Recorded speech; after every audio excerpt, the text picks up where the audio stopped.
കോൺഗ്രസിന്റെ മുഖ്യമന്ത്രി സ്ഥാനാർത്ഥിയായി താൻ ഉൾപ്പെടെ ആരെയും ഇതുവരെ പരിഗണിച്ചിട്ടില്ലെന്ന് പ്രതിപക്ഷ നേതാവ് വി.ഡി. സതീശൻ.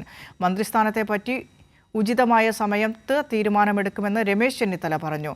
തിരുവനന്തപുരത്ത് കഴിഞ്ഞ ദിവസം നടന്ന ചടങ്ങിൽ മുഖ്യമന്ത്രി പിണറായി വിജയൻ നടത്തിയ പ്രസ്താവനയോട് പ്രതികരിക്കുകയായിരുന്നു ഇരുവരും.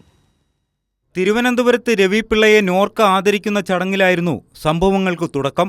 സ്വാഗത പ്രാസംഗികൻ അടുത്ത തെരഞ്ഞെടുപ്പിൽ രമേശ് ചെന്നിത്തല കോൺഗ്രസിൽ നിന്ന് മുഖ്യമന്ത്രിയാകണമെന്ന് പറഞ്ഞതും മുഖ്യമന്ത്രി പിണറായി വിജയൻ നൽകിയ മറുപടിയും ശ്രദ്ധ പിടിച്ചു പറ്റിയിരുന്നു. കേരള രാഷ്ട്രീയത്തിലെ ഒരിക്കലും അവഗണിക്കാനാകാത്ത വലിയ ശക്തി രമേശ് ചെന്നിത്തല അവർ. അടുത്ത മുഖ്യമന്ത്രിയായിട്ട് അദ്ദേഹം വരട്ടെ എന്ന് ഞാൻ ആശംസിക്കുകയാണ്.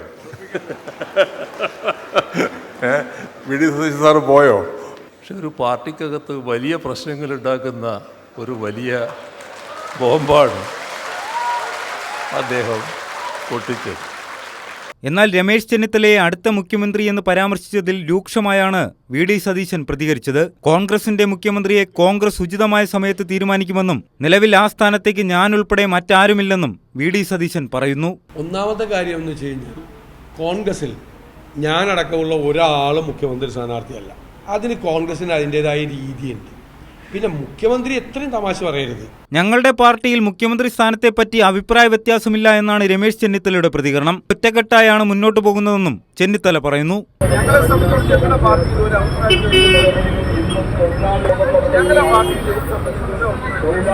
എന്തായാലും മുഖ്യമന്ത്രി പിണറായി വിജയൻ തമാശ രൂപേണ പറഞ്ഞ കാര്യങ്ങൾ കോൺഗ്രസിനുള്ളിൽ ആഭ്യന്തര കലാപത്തിന് തിരികൊളുത്തിയെന്നത് നേതാക്കളുടെ പ്രതികരണത്തിൽ നിന്നും വ്യക്തമാണ്.